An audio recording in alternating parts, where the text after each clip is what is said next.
The silver ships appeared in Earth's solar system on a Tuesday morning. Commander Hyunwoo Kim was drinking his third cup of coffee aboard the research vessel Meridian when the sensors started screaming. He set down his cup and walked to the main screen, watching as 12 massive alien ships moved past Jupiter like metal whales swimming through space. "Captain Park to the bridge," he called over the comm system. Within minutes, Captain Sojin Park arrived, still adjusting her uniform. She was a small woman with sharp eyes who had commanded the Meridian for 5 years. This was her first alien contact. "How big are they?" she asked. "The largest one is about 3 kilometers long," Hyunwoo replied. "They're moving slowly, scanning everything as they go. The alien ships took 2 days to reach Earth's orbit. During that time, every government on the planet went into emergency session. The United Nations created a first contact committee in 6 hours.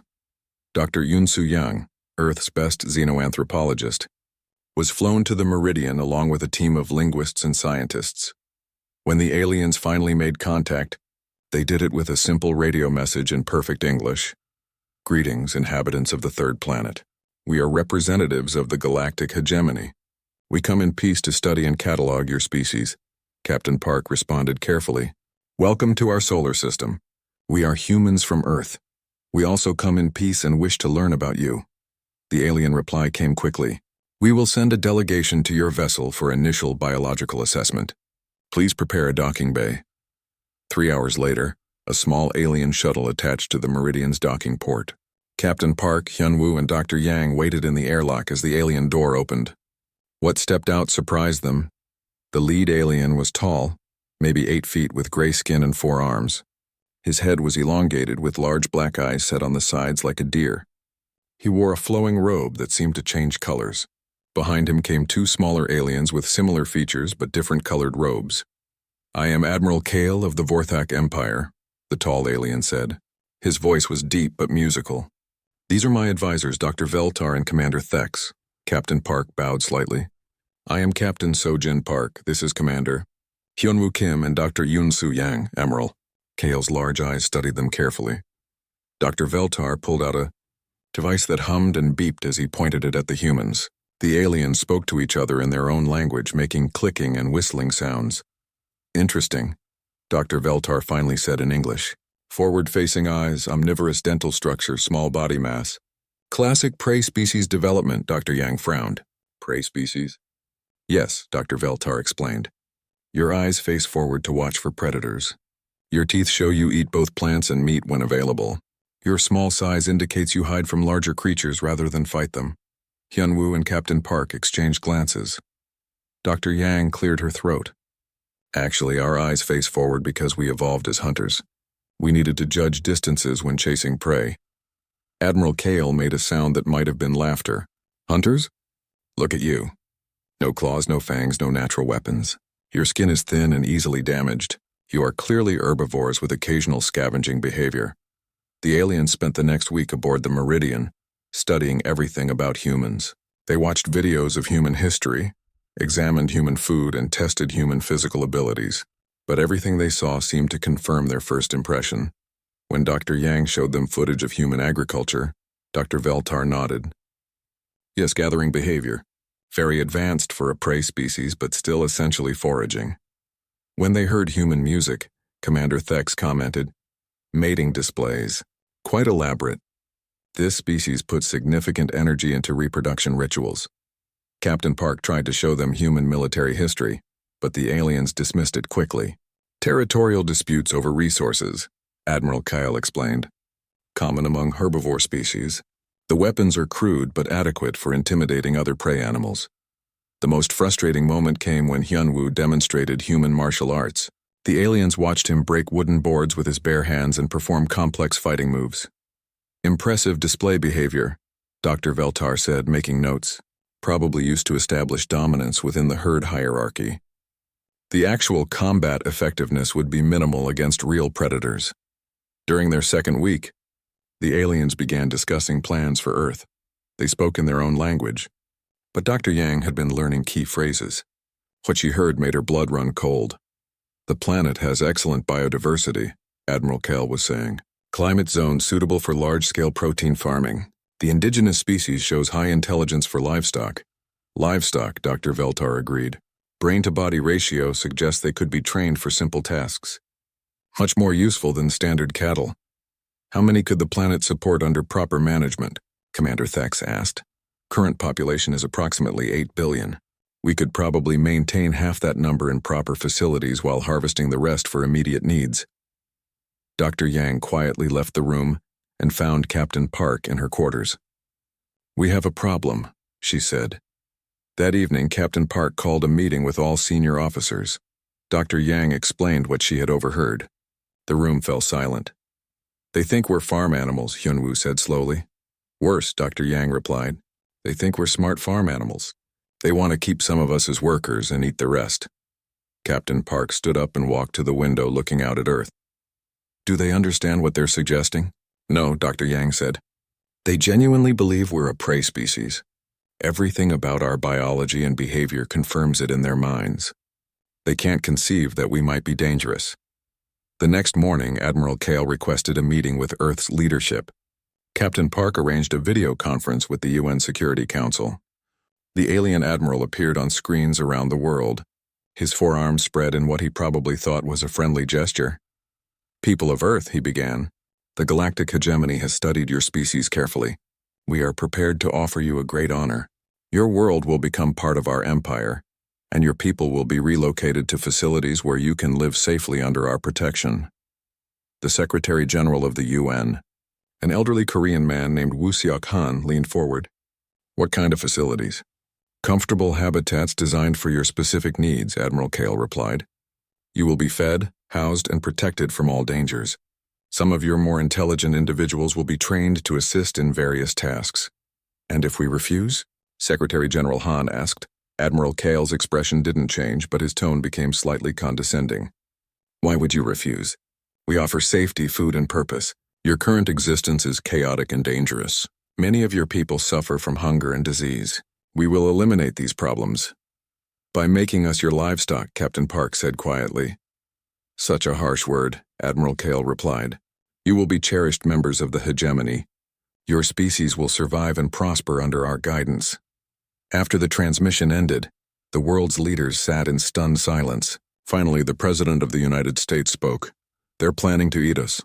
Not all of us, Dr. Yang corrected. Just most of us. Secretary General Han closed his eyes. And they think this is a kindness. Within hours, every military base on Earth received the same orders. Prepare for war against an enemy that doesn't believe you can fight. Dr. Jae-min Lee stood in the United Nations building in New York, preparing for the most important presentation of his life. Behind him, screens showed images of human civilization, art, technology, and culture.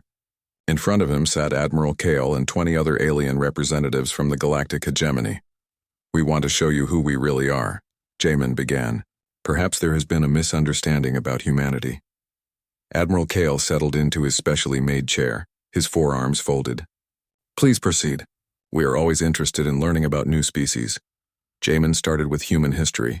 He showed cave paintings from 30,000 years ago, the pyramids of Egypt, the Great Wall of China, Renaissance art, and modern cities.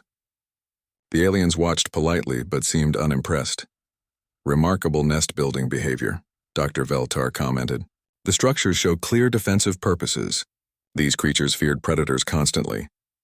No, Jae-min said, trying to keep his voice calm. We built these for living, for art, for civilization. Yes, Commander Thex said. Social bonding activities. Many herd animals develop complex social structures. It helps them survive. Jae-min moved to the next section, showing human agriculture and food production. He explained how humans had learned to grow crops, domesticate animals, and feed billions of people. Admiral Kale nodded approvingly. Excellent foraging optimization. Your species learned to cultivate food sources rather than wandering to find them. Very efficient for a prey species. We didn't just find these plants, Jae-min explained, frustration creeping into his voice. We bred them, modified them, created entirely new varieties through selective breeding. Precisely, Dr. Veltar said. Advanced foraging. You are more intelligent than we initially thought, but this confirms your herbivorous nature. Next, Jae-min showed human art and music. He played Beethoven's Fifth Symphony, showed paintings by Van Gogh and Korean artist Kim Hong-do, and displayed sculptures from around the world. He thought surely this would make the aliens understand human depth and complexity. The aliens listened and watched carefully. When the presentation ended, Commander Thex spoke first. "Beautiful mating displays," he said. "The auditory presentations are clearly designed to attract mates. The visual art serves to establish status within the herd. Quite sophisticated." "It's not about mating," Jamin said, his voice rising. "It's about expression, emotion, beauty." "Of course," Admiral Kale said soothingly. "Emotional bonding is important for herd cohesion. This art helps your species maintain social connections." Very practical. After the cultural presentation, Commander Min-Ho Choi of the Space Corps took over. He was a military man with 20 years of experience, and he had been ordered to show the aliens that humans were not defenseless prey animals. "I will now demonstrate human military capability," Min-Ho announced. He showed footage of human weapons, rifles that could fire hundreds of rounds per minute, artillery that could destroy targets from miles away, tanks, fighter jets, submarines, and missiles. He showed military exercises where thousands of soldiers moved in perfect coordination. The aliens watched with what seemed like amusement. "Primitive projectile weapons," General Zekthor said. He was the hegemony's military advisor, a massive creature with red scales and 6 eyes. "They throw small rocks very fast. Clever, but hardly effective against real weapons. These bullets can penetrate steel," Min-Ho said.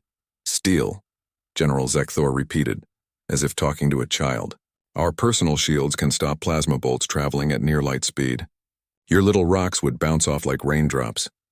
Min-Ho showed nuclear weapons tests, mushroom clouds rising into the sky, entire islands vaporized in seconds. "These can destroy entire cities," he said. "Crude chemical explosives," General Zekthor said dismissively. "Large and messy. We stopped using such primitive devices 3,000 years ago." "Do you still use these because you lack the technology for clean energy weapons?" "They work," Min-Ho said through gritted teeth. "I'm sure they frighten other prey animals on your planet," General Zekthor replied. "But against hegemony forces, you would be disarmed in minutes." That evening, engineer Yu Jin Song sat in her small office aboard the orbital station Freedom. She was supposed to be sleeping, but instead she was reviewing alien communication channels that she had secretly been monitoring for days. Yujin had studied linguistics and computer science before joining the space program. She had a gift for patterns and codes. Over the past week, she had been breaking down the alien language. Learning its structure and meaning, what she discovered made her hands shake. She listened to a conversation between Admiral Kale and someone back on the hegemony homeworld. "The harvest should be simple," Admiral Kale was saying. "The creatures have no real defenses. Their weapons are obsolete. Their military organization is barely adequate for controlling their own population." "How many can we take in the first wave?" the other voice asked. "I estimate 2 billion. We have enough transport ships arriving next month. The rest can be processed over the following year." "What about resistance?" Admiral Kale made that laughing sound again. "From them?" "They will be confused at first, possibly frightened. But once we demonstrate our technological superiority, they will submit. Prey animals always do when faced with a real predator." Yujin immediately called Dr. Yunsu Yang, who was still at the UN building. "I need you to listen to something," Yujin said. Her voice shaking, she played the recording. Dr. Yang listened in silence, her face growing paler with each word. "When?" Dr. Yang asked when it finished. 1 month. "They have a fleet coming. Not just observers, but transport ships. They're planning a mass abduction." Dr. Yang closed her eyes. "I need to inform the Security Council immediately." The next morning, the UN Security Council held an emergency closed session. Yujin played her recordings. The translations were rough but clear. "Enough. They think we'll just let them take us, the Chinese," Ambassador said quietly. "They don't think we can stop them." The Russian ambassador corrected. Secretary General. Han looked around the table. "They believe we are animals. Intelligent animals, yes, but still just animals to be managed and harvested." "What do we do?" the French ambassador asked. "We have 1 month to prepare," the American general said. 1 month to show them exactly what kind of animals we are. That afternoon, Admiral Kale requested another meeting. This time he came with a proposal. The aliens had prepared documents translated into every major human language, outlining the integration plan. Captain Sojin Park read through the document with growing horror. It described relocation centers where humans would be housed. It detailed processing, facilities where humans would be prepared for their new roles. It outlined breeding programs to maintain optimal population levels. This is a blueprint for genocide, she said. Genocide?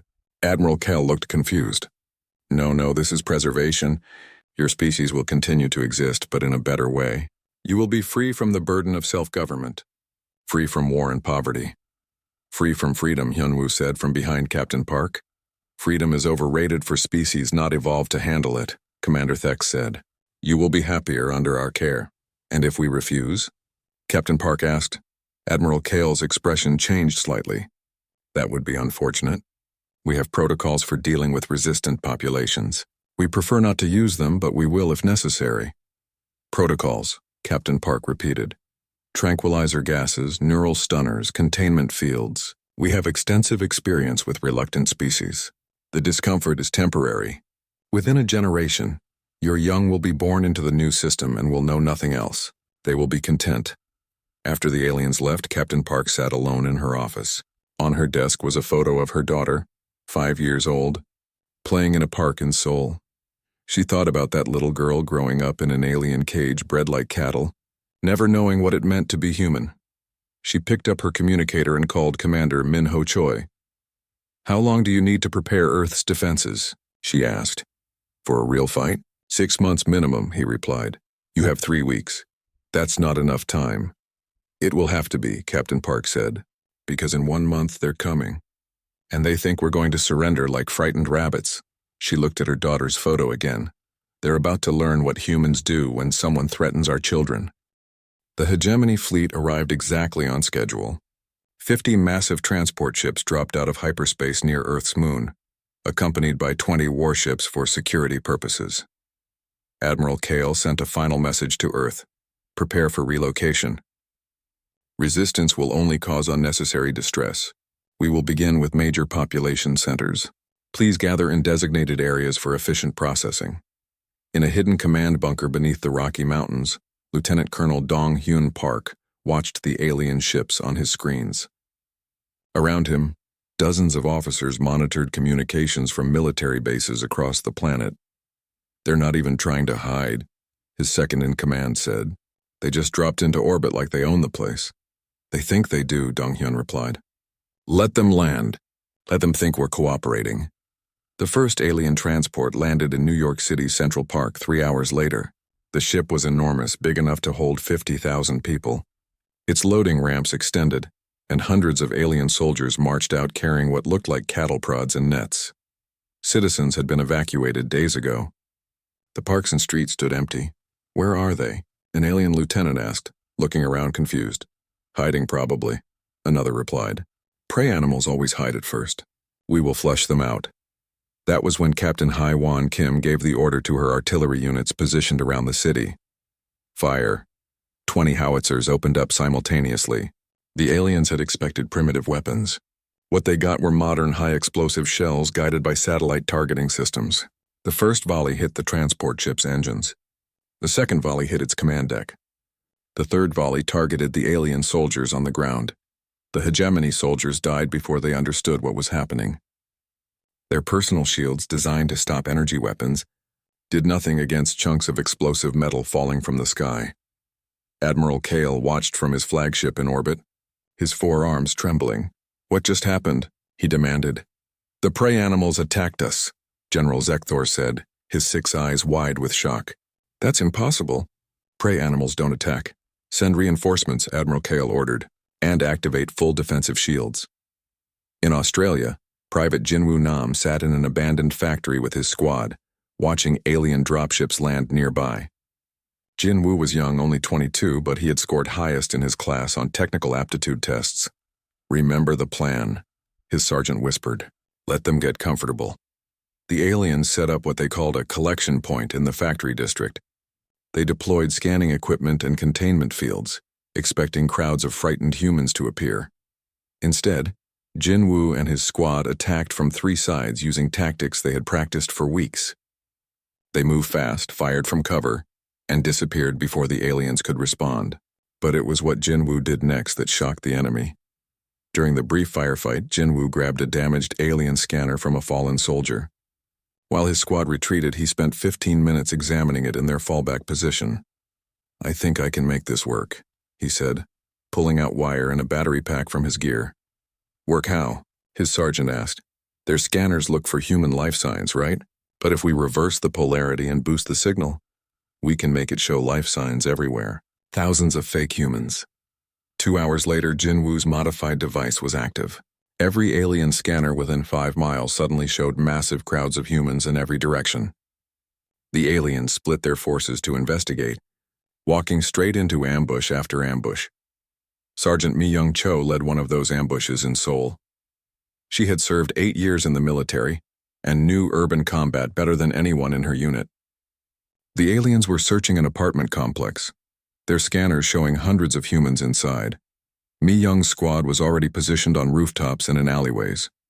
They had studied the aliens for weeks, noting how they moved, how they communicated, how they thought. "They always put their commander in the center," she whispered to her team, "protected by soldiers on all sides. They think it's the safest position. How do we get to him?" a young soldier asked. "We don't go through them. We go around them." Mi-young's plan was simple but effective. Half her squad opened fire from one direction, drawing the alien soldiers into defensive positions. While the aliens focused on that threat, the other half of her squad came from behind. Through underground maintenance tunnels the aliens didn't know existed. The alien commander died still trying to understand how prey animals had flanked him. Across the planet, similar scenes played out. In London, human forces used the subway system to move unseen beneath alien positions. In Tokyo, soldiers hid in plain sight among the millions of civilians who had refused to evacuate, striking only when aliens were isolated. In Rio de Janeiro, fighters used the dense favelas to create a maze where alien technology meant nothing, and local knowledge meant everything. Dr. Sungmin Oh worked in a captured alien facility in Nevada, studying their equipment with the help of military intelligence officer Na-young Lee. They had 3 dead alien soldiers, 2 damaged weapons, and 1 partially functional scanner. "Their technology is advanced but specialized," Sungmin explained to Na-young. "These shields stop energy weapons perfectly, but have minimal protection against physical projectiles. It's like they never encountered anyone who still used bullets." "Why would they?" Na-young said. "Every species they've met probably developed energy weapons and abandoned projectiles millennia ago." "Except us," Sungmin smiled. "We're too young, too primitive. We still throw rocks, really fast explosive rocks. They discovered other weaknesses too. Alien communications used a narrow frequency band that was easy to jam. Their armor was strong against energy but weak at the joints. Their weapons needed a few seconds to recharge between shots, while human guns could fire continuously. Most importantly, they found that alien soldiers followed doctrine rigidly. They had specific responses to specific situations and never deviated from their training. They're not stupid, Na-young observed, but they're not flexible. They do what they've been taught and nothing else, because they've never needed to adapt, Sungmin said. They've been the top predators for so long that they forgot what it's like to fight for survival. After 2 days of fighting, the hegemony had lost 30% of their ground forces. Admiral Kale called an emergency meeting with his commanders. How is this possible? He demanded. They are prey animals. They should flee, not fight. Their tactics are incomprehensible, General Zekthor said. They don't hold territory. They strike and disappear. They use their own civilians as cover. They turn our technology against us. Yesterday, a group of them fought for 18 hours without rest, another commander added. Our soldiers needed to rotate out every 6 hours for fatigue. These humans just kept coming. Dr. Veltar reviewed casualty reports with growing horror. They're hunting us, he said quietly. Look at the pattern. They isolate individuals or small groups, attack with overwhelming force, then vanish before reinforcements arrive. These are predator tactics. Impossible, Admiral Kale insisted. We studied them. Forward-facing eyes for watching predators, omnivorous diet from scavenging, small bodies for hiding. Everything indicates prey species. Then we studied them wrong, Dr. Veltar said. Forward-facing eyes for tracking prey. Omnivorous diet for maximum flexibility. Small bodies for endurance running. They're not prey, Admiral. They're persistence hunters. What does that mean? General Zekthor asked. It means they don't need to be stronger or faster than us, Dr. Veltar explained. They just need to outlast us. And they will. They can fight longer, go without rest longer, adapt faster. We're not fighting herbivores. We're fighting apex predators on their home territory. Admiral Kale looked at the reports again. Every engagement told the same story. Humans who should have surrendered instead fought with coordination and intelligence that seemed impossible for a prey species. They learned from every battle, adapted their tactics, exploited every weakness. Send a message to the Hegemony Council, he finally said. Request immediate reinforcements. Full battle fleet. That will take weeks, General Zekthor said. Then we hold what we have and stop trying to advance, Admiral Kale replied. These creatures are not what we thought. Until we understand what we're really facing, we go defensive. Far below, in her command post, Captain Haiwon Kim received reports of alien forces pulling back and consolidating. They're learning, she said to Dong-hyun over the comm. That's good and bad. Why good? Dong-hyun asked. Because now they're scared, Hee-won replied, and scared prey makes mistakes. She paused, then corrected herself with a cold smile. Except they're not the prey. They just haven't figured that out yet. Colonel Tae-ho Jung stood on the deck of the aircraft carrier Washington, watching alien ships orbit overhead. He had been given an impossible mission: board an alien command ship and disable its communications array. The ship was 300 kilometers above Earth, protected by shields and weapons that could vaporize anything that got close. This is suicide, his executive officer said. Probably, Tae-ho agreed, but if we don't cut their communications, they'll coordinate too well. We need them confused and isolated. The plan was insane. A team of 20 soldiers would use a captured alien shuttle to approach the command ship. They would pretend to be returning from a ground mission, get inside, and sabotage everything they could before the aliens figured out what was happening. We might not make it back, Tae-ho told his team before launch. Then we make it count, Sergeant Dayun Park replied. She was the team's demolitions expert and had volunteered immediately when she heard about the mission. The captured shuttle launched at dawn. Inside, 20 humans sat in alien seats designed for creatures with 4 arms. They wore stolen alien uniforms modified to fit human bodies. It looked ridiculous, but from a distance it might work. Approaching command ship, the pilot announced. They're scanning us. Tae-ho held his breath. The shuttle's identification codes were genuine, taken from a captured vessel. But would the aliens notice that the shuttle had launched from Earth instead of returning from another ship? We're cleared for docking, the pilot said with relief. They landed in a massive hangar bay filled with alien vessels. Tae-ho led his team out, walking like they belonged there. Alien crew members barely glanced at them. Why would they? No prey species would dare infiltrate a hegemony warship. That assumption would cost them everything.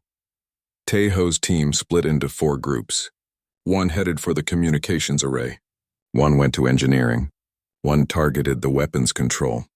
Tae-ho led the last group to the command bridge. They moved through corridors designed for beings twice their size, using maintenance shafts and service tunnels to avoid patrols. When they did encounter aliens, they struck fast and silent, leaving no survivors to raise the alarm. It took them 2 hours to reach their objectives. Then simultaneously, all 4 teams struck. The communications array exploded first. Dayun had placed charges on every major relay, and when they detonated, the entire ship went dark. Emergency lights kicked in, bathing everything in red. What happened? Admiral Kyle demanded from the bridge. Before anyone could answer, Tae-ho's team burst through the door. They moved with practiced efficiency, taking down bridge crew before the aliens could react. Within 30 seconds, Tae-ho had a gun pressed against Admiral Kale's head. Order your fleet to withdraw, Tae-ho said calmly. You're prey animals, Admiral Kale whispered, all 4 arms trembling. How did you get here? We walked, Tae-ho replied. Now give the order. What Admiral Kale didn't know was that Tae-ho's team had no way off the ship. Their shuttle had been discovered and destroyed. They were trapped on an enemy vessel with thousands of hostile aliens. But they had come prepared to stay as long as necessary.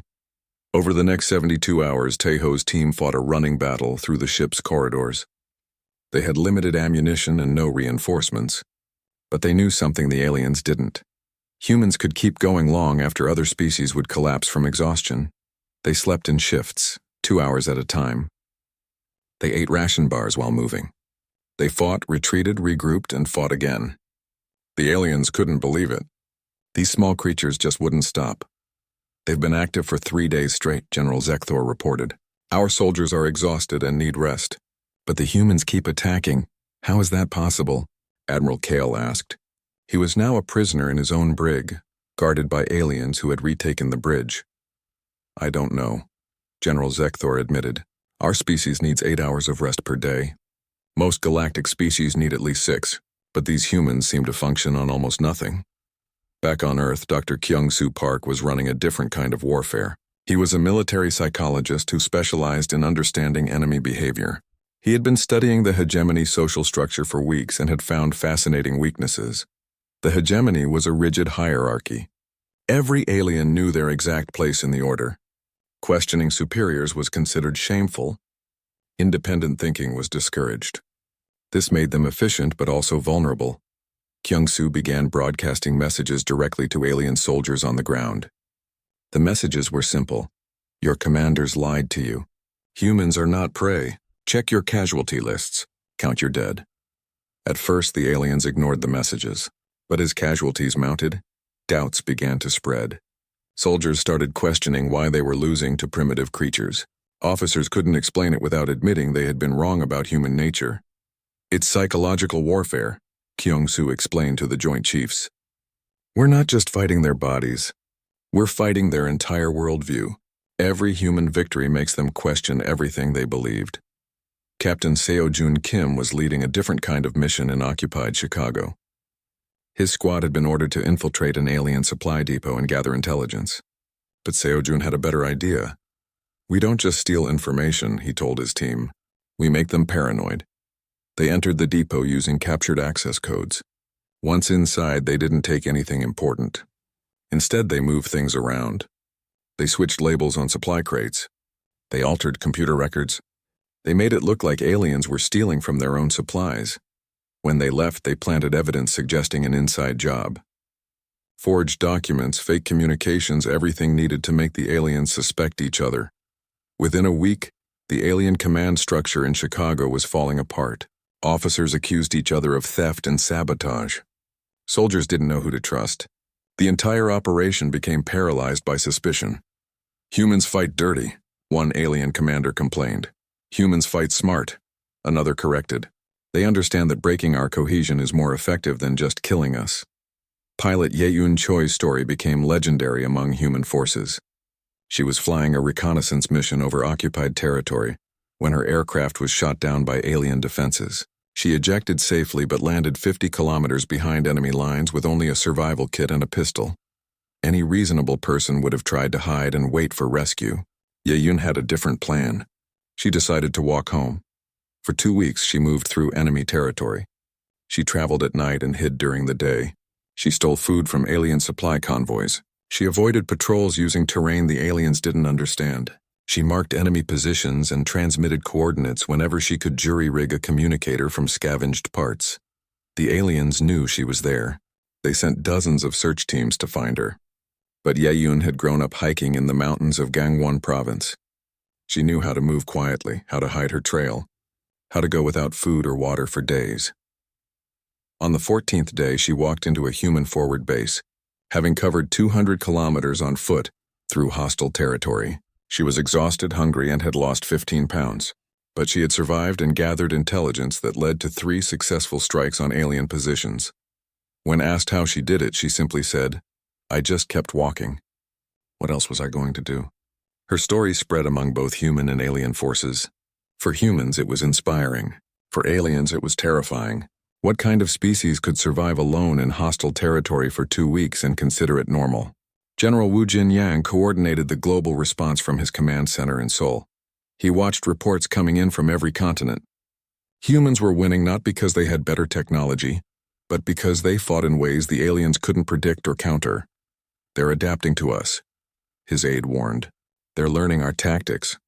"Good," Wu Jin replied. "Let them learn. Every day they spend learning is another day we spend preparing." The truth was that humans were also adapting, but much faster. Every captured alien weapon was reverse-engineered. Every intercepted communication was decoded. Every battle was studied and lessons were distributed to forces worldwide within hours. Human forces began using alien technology against its creators. They modified alien weapons to work with human power sources. They cracked alien computer systems and fed false information. They even captured alien vehicles and used them for surprise attacks. They're using our own equipment against us, an alien officer reported in disbelief. The most shocking development came when human engineers figured out how to operate an alien dropship. Within days, human pilots were flying alien craft in combat, using them to attack other alien positions. The aliens couldn't tell friend from foe anymore.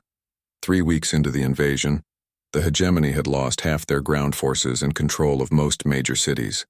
Admiral Kale sat in his quarters trying to understand what had gone wrong. "We were supposed to be harvesting livestock," he said to Dr. Veltar. "How did we end up fighting for our lives?"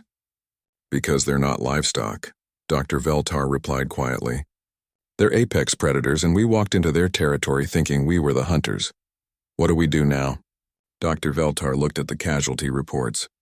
"We survive, and we hope they let us leave." Commander J. Young Seo stood in an interrogation room facing a high-ranking alien officer named Commander Rixtal. The alien had been captured during the failed Chicago operation and had spent 3 days in human custody. Now J. Young was going to teach him the truth about humanity. "You still think we're prey animals?" J. Young said, pulling up a chair.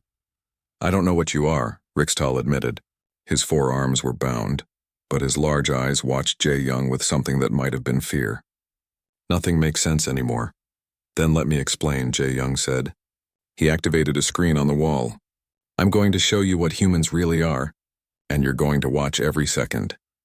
The first image showed early humans on the African savanna 2 million years ago. Small, relatively weak creatures surrounded by lions, hyenas, and other predators. "See?" Rixtal said. "Prey species. Just as we thought." "Keep watching," J. Young replied. The video showed a group of early humans tracking an antelope. They didn't chase it down immediately. They followed it for hours, then days. The antelope would run, rest, run again. The humans just walked. They never stopped. Eventually, the antelope collapsed from exhaustion, and the humans killed it with simple spears. "This is called persistence hunting," J. Young explained. "We're not the fastest species on Earth, we're not the strongest. But we can keep going long after everything else collapses. We just don't stop." He showed more footage. Humans tracking wounded prey for days across mountains and deserts. Humans running marathons in modern times, some for over 24 hours straight. Humans climbing Mount Everest, diving to the ocean floor, surviving in the Arctic and the Sahara. "Your species needs 8 hours of sleep per day," J. Young continued. "Most galactic species need 6 to 10 hours. Humans can function on 4 hours for weeks. We can go days without food, weeks without full rations. We can survive temperature ranges that would kill most species." "Do you know why?" Rixtal didn't answer. "Because we evolved to chase our prey until it died of exhaustion. That's what persistence hunters do. We don't give up. Ever." The next series of images showed human eyes. Close-up shots of the iris, the pupil, the way human eyes tracked moving objects. "You thought our forward-facing eyes were for watching predators," J. Young said. "But predators have eyes on the sides of their heads for wide field of view. Prey animals have eyes facing forward for depth perception while hunting. Our eyes are positioned to judge distance when throwing weapons or tracking prey." Rixtal's eyes widened. "But your teeth are not designed for tearing flesh." "Because we don't need to," J. Young replied. "We invented tools to do that millions of years ago. We're the only species that evolved to use weapons as our primary hunting method. Every other predator relies on natural weapons. We invented better ones." He showed images of early stone tools, then bronze weapons, iron swords, guns, missiles, and finally nuclear weapons. "We've been improving our killing tools for 2 million years, J. Young said. "It's what we do. We make better weapons, better traps, better ways to kill things that are bigger and stronger than us." The final section of the presentation focused on human social behavior. J. Young showed how humans organized into groups, how they communicated complex plans, how they coordinated attacks across vast distances. "You thought our cities were defensive structures," J. Young said. "They're not. They're hunting bases. We gather in massive groups not for protection but for coordination. Human civilization is just pack hunting on a species-wide scale." Rixtal watched footage of modern human warfare. Armies of millions moving in perfect coordination. Airstrikes, artillery barrages, naval bombardments, all timed to the second. Communications networks linking billions of humans across the planet. This is a hunting pack of 8 billion individuals, Jae Young said quietly. And you tried to make us your livestock. He turned off the screen and looked directly at Rickstow. Colonel Tae Ho Jung and his team survived for 72 hours on your command ship with no sleep, limited food, and surrounded by thousands of your soldiers. Does that sound like a prey species to you? Rickstow said nothing. Pilot Yeun Choi walked 200 kilometers through hostile territory alone, hunted by your forces, and made it home. She's not special. Any human soldier could do the same. We're trained for it, Jae Young leaned forward. You've been the dominant species in the galaxy for so long that you forgot what real predators look like. You developed energy weapons and thought projectiles were primitive. But you know what's terrifying about projectile weapons? They never run out of things to shoot. A rock, a piece of metal, anything with mass becomes a weapon in human hands. He stood up and walked to the door, then paused. I'm going to send you back to your people. You're going to tell them exactly what humans are. Maybe then they'll understand why this invasion was doomed from the start. Dr. Hai Jin Yoon presented her findings to a group of captured alien command staff in a secure facility in Geneva. She was an evolutionary biologist who had spent years studying human development and now had the chance to explain it to beings who had completely misunderstood her species. Let me tell you about human history, she began, displaying a timeline on the screen behind her. 300,000 years ago, modern humans appeared in Africa. Within 100,000 years, we had spread to every continent except Antarctica. Every time humans arrived somewhere new, the large animals disappeared. Mammoths, giant sloths, cave bears, all gone. Do you know why? The aliens shifted uncomfortably. Because we ate them, Hae-jin said bluntly. We hunted them to extinction. Not because we needed to, but because we could. That's what apex predators do when they enter a new environment. They eliminate competition and eat everything in sight. She showed graphs of extinction events correlating with human migration patterns. Australia lost 90% of its large animals. Within a few thousand years of humans arriving, North America lost most of its megafauna shortly after humans crossed from Asia. Europe's populations of large predators declined rapidly when humans developed better weapons. Everywhere we went, we became the dominant predator. One of the alien officers spoke up. But you built civilizations.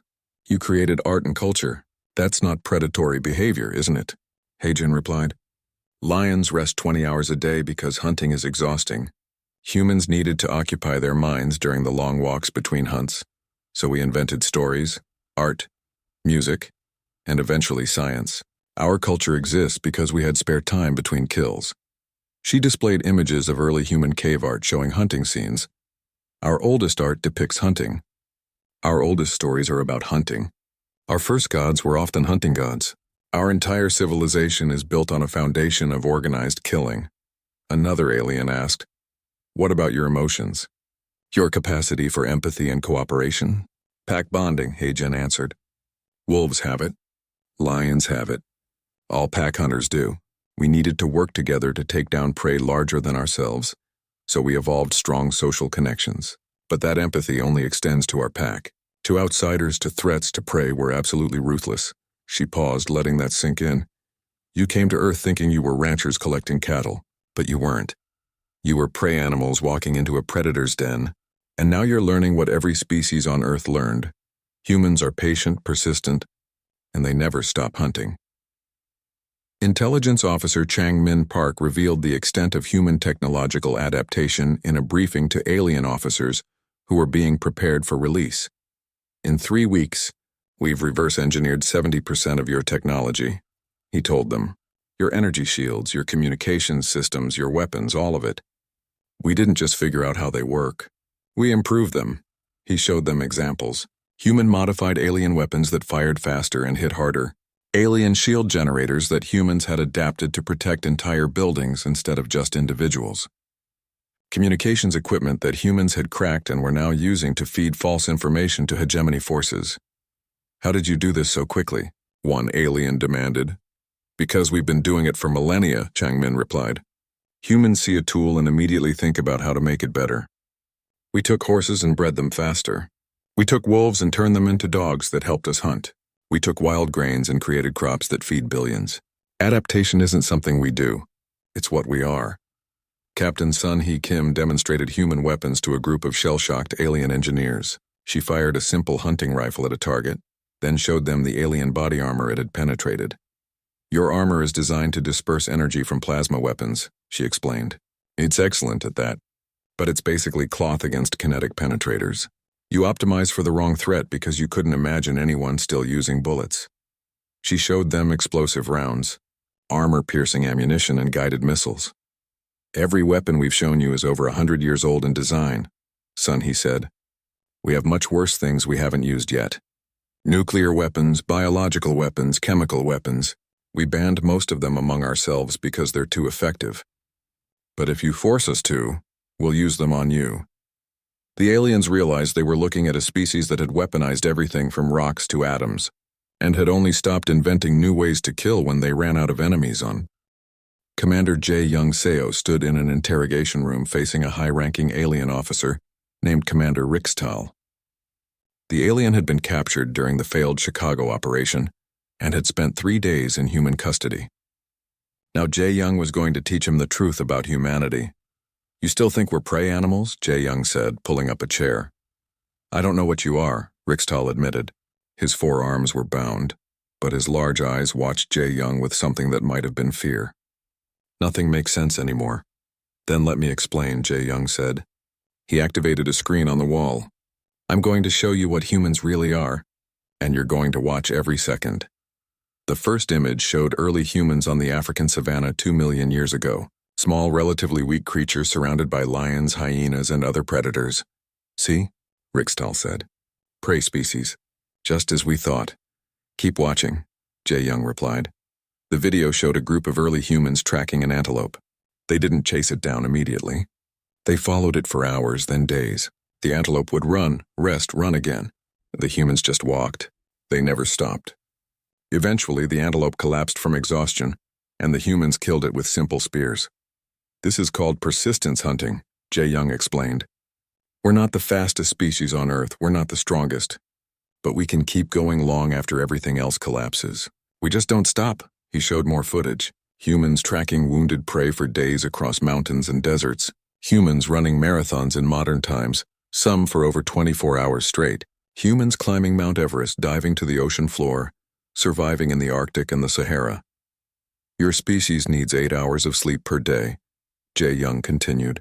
Most galactic species need 6 to 10 hours. Humans can function on 4 hours for weeks. We can go days without food, weeks without full rations. We can survive temperature ranges that would kill most species. Do you know why? Rixtal didn't answer. Because we evolved to chase our prey until it died of exhaustion.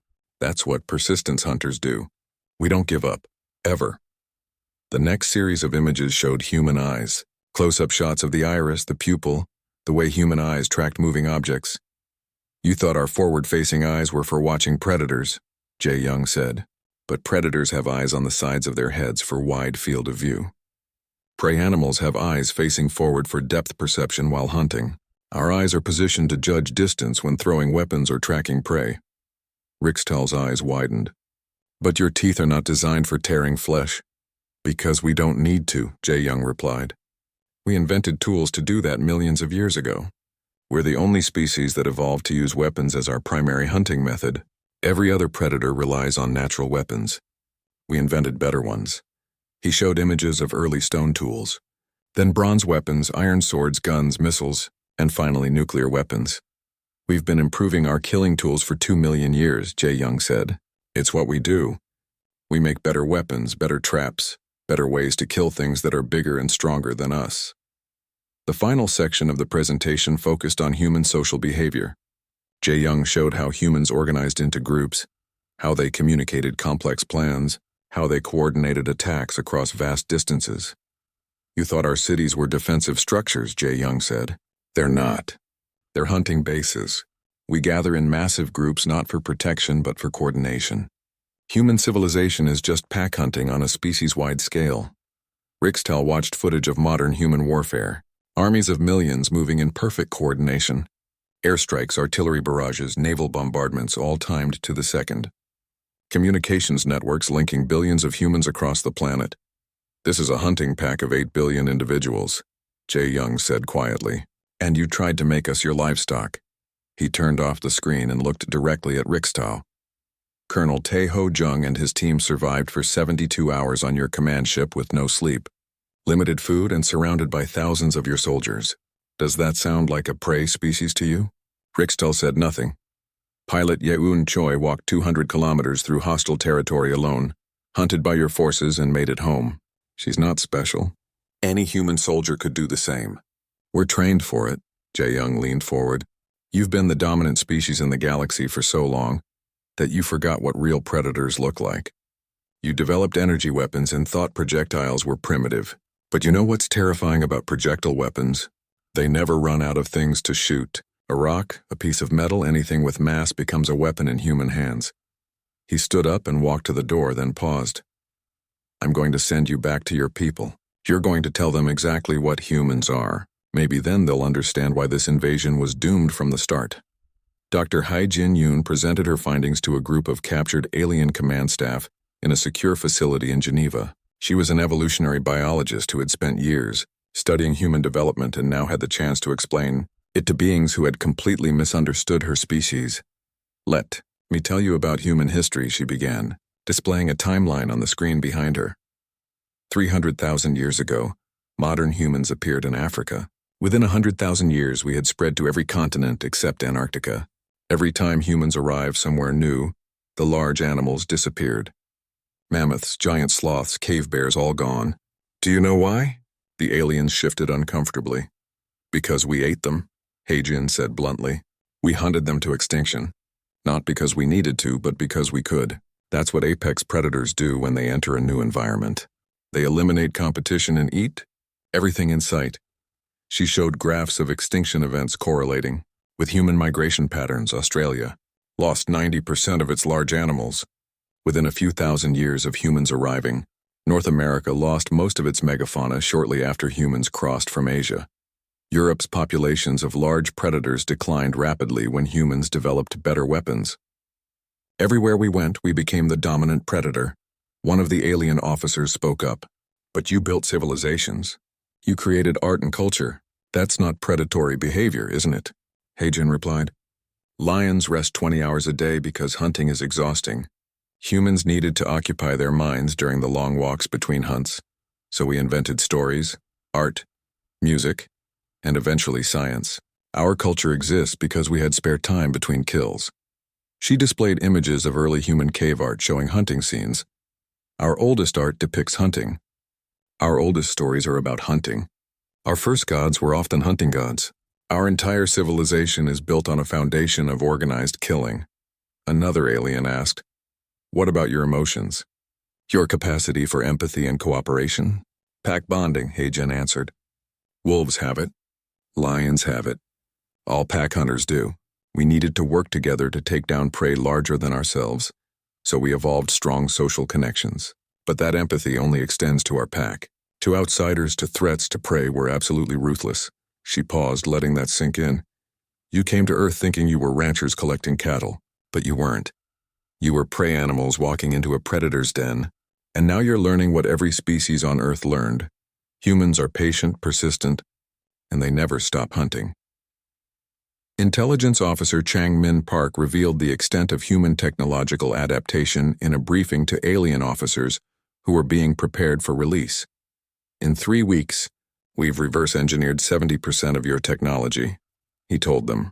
Your energy shields, your communications systems, your weapons, all of it. We didn't just figure out how they work. We improved them. He showed them examples. Human-modified alien weapons that fired faster and hit harder. Alien shield generators that humans had adapted to protect entire buildings instead of just individuals. Communications equipment that humans had cracked and were now using to feed false information to hegemony forces. How did you do this so quickly? One alien demanded. Because we've been doing it for millennia, Chang Min replied. Humans see a tool and immediately think about how to make it better. We took horses and bred them faster. We took wolves and turned them into dogs that helped us hunt. We took wild grains and created crops that feed billions. Adaptation isn't something we do. It's what we are. Captain Sun Hee Kim demonstrated human weapons to a group of shell-shocked alien engineers. She fired a simple hunting rifle at a target, then showed them the alien body armor it had penetrated. Your armor is designed to disperse energy from plasma weapons, she explained. It's excellent at that, but it's basically cloth against kinetic penetrators. You optimize for the wrong threat because you couldn't imagine anyone still using bullets. She showed them explosive rounds, armor-piercing ammunition, and guided missiles.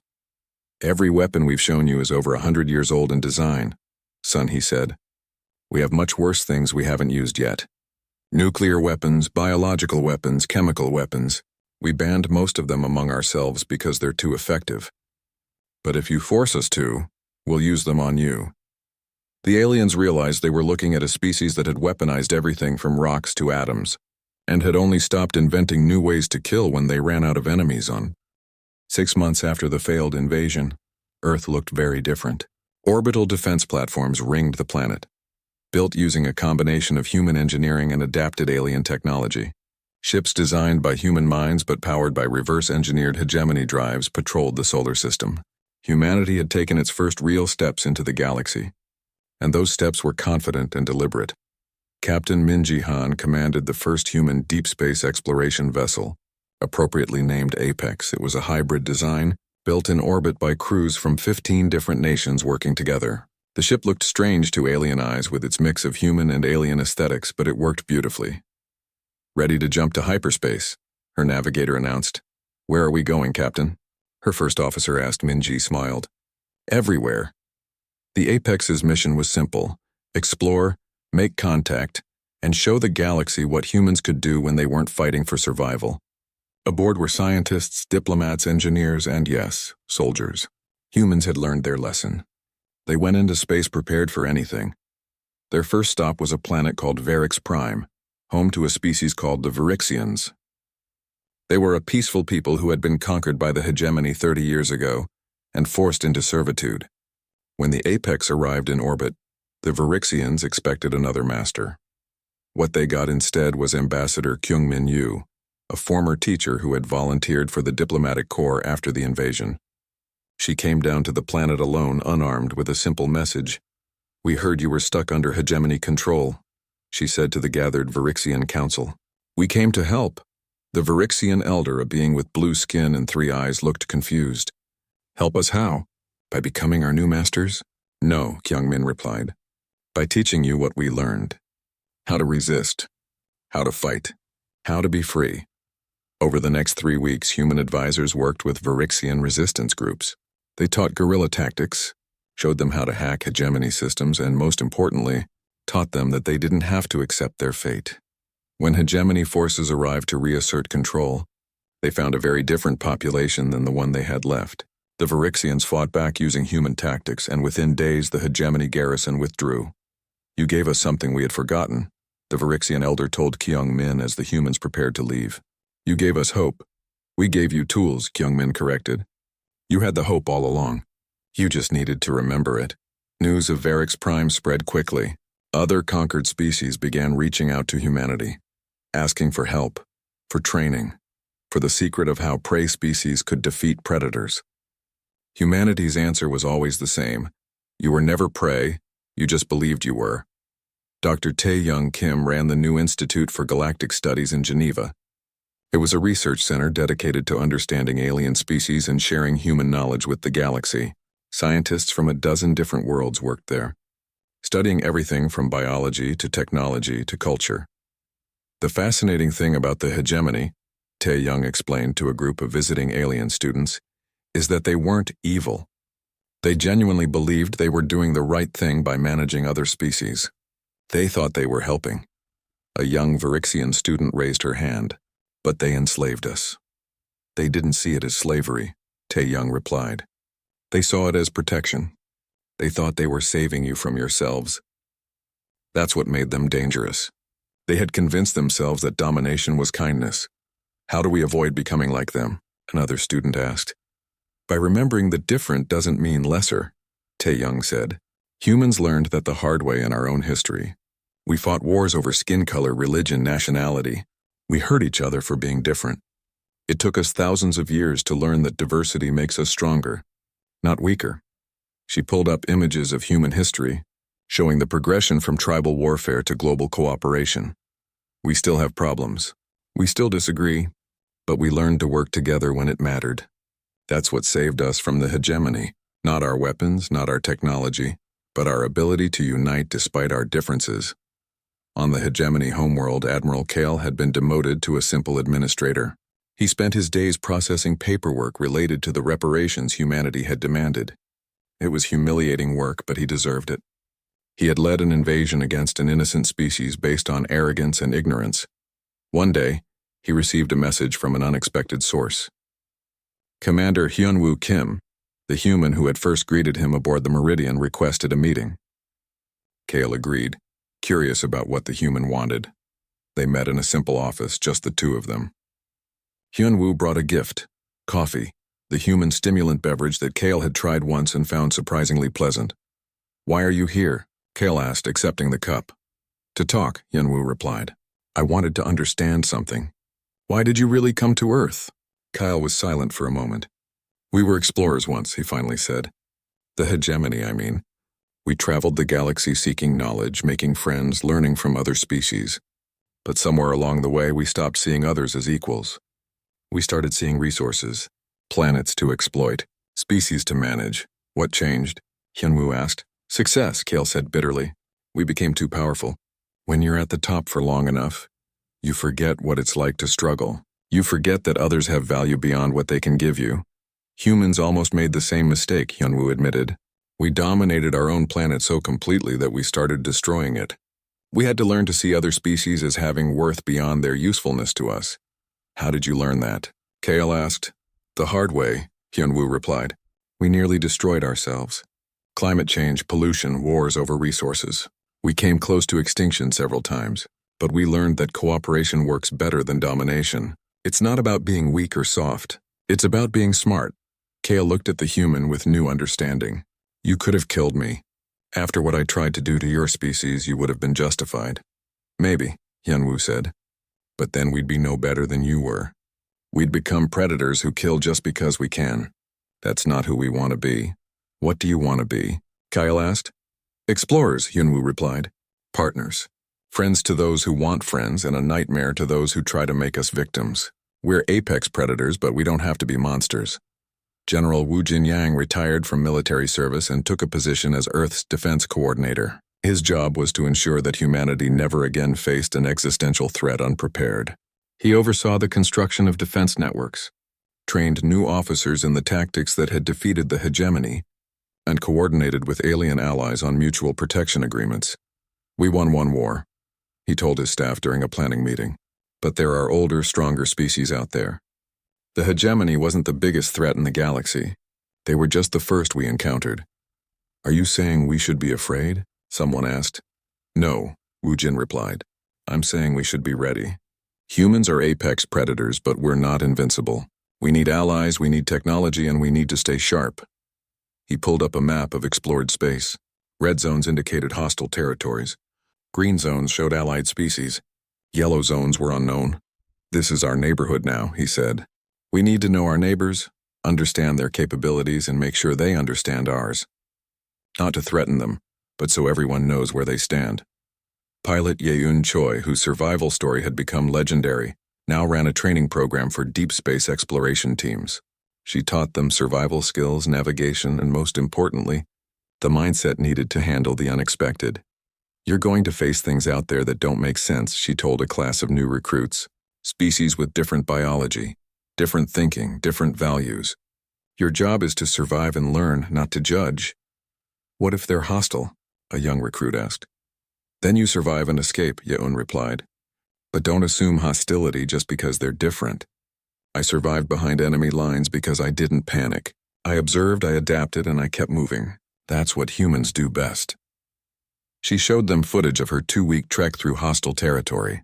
The students watched in awe as she explained her decisions, how she found water, avoided patrols, and signaled for help. "You all have the same capabilities I do," she said. "The human body can do amazing things when necessary. The trick is keeping your mind calm so your body can work. Panic kills. Planning saves lives." The Galactic Council had changed significantly since humanity's admission. Ambassador Jinho Song had kept his promise. He challenged outdated laws, questioned unfair practices, and generally made himself a nuisance to species that preferred the old ways. But he also brought results. Human trade missions opened new markets. Human technology solved problems that had stumped alien scientists. Human mediators helped resolve conflicts that had dragged on for decades. Turns out a species good at hunting was also good at tracking down solutions. The humans are disrupting centuries of tradition, one delegate complained during a session. Good, another replied. Those traditions weren't working anyway. Half our member species are only here because they're too afraid to leave. The humans showed that the strong don't have to dominate the weak. They've proven that cooperation is more effective than control. Dr. Boram Lee presented a joint human-alien research project that had developed a new faster-than-light drive. It was twice as efficient as existing models and used a fraction of the energy. The breakthrough had come from combining human innovative thinking with alien theoretical knowledge. This is what we can accomplish together, she told the council. Humans are good at thinking outside established patterns. You are good at deep understanding of universal laws. Together we're better than either of us alone. The project became a model for future cooperation. Soon joint research stations appeared throughout the galaxy, staffed by mixed crews working on everything from medicine to engineering to xenobiology. On Earth, changes continued at a rapid pace. The invasion had unified humanity like nothing before. Old conflicts didn't disappear, but they were put into perspective. Humans had bigger concerns now than arguing among themselves. Secretary General Han, now elderly and preparing to retire, gave a final address to the United Nations. 6 months ago, we faced extinction, he said. We were hours away from being harvested like animals, but we survived. Not because we were the strongest or the most advanced, but because we were human. Because we adapted, we cooperated, and we refused to give up. He paused, looking around the assembly hall filled with representatives from every nation. Now we face a different challenge. We have power. We have technology. We have proven ourselves to the galaxy. The question is, what do we do with that power? Do we become like the hegemony, using our strength to dominate, or do we become something better? We become teachers, someone suggested. We become partners, another said. We become explorers, a third added. Han smiled. We become all of those things. We become what we always should have been. A species that uses its predatory instincts not to hunt others, but to hunt solutions. We chase problems until they're solved. We track down injustice until it's corrected. We pursue knowledge until we understand. He looked at the Earth logo displayed behind him, the blue marble that was humanity's home. We're apex predators from a little blue world. We've shown the galaxy what that means in war. Now let's show them what it means in peace. Dr. Hyun-Jin Kim received a private communication from an unknown source. When she traced it, she discovered it came from a species on the far side of the galaxy, one that had never contacted the Council before. The message was simple. We have watched you. We have seen what you did to the hegemony. We are impressed. We are also concerned. Please come. We need to talk. Hyun-Jin reported the message to the Council.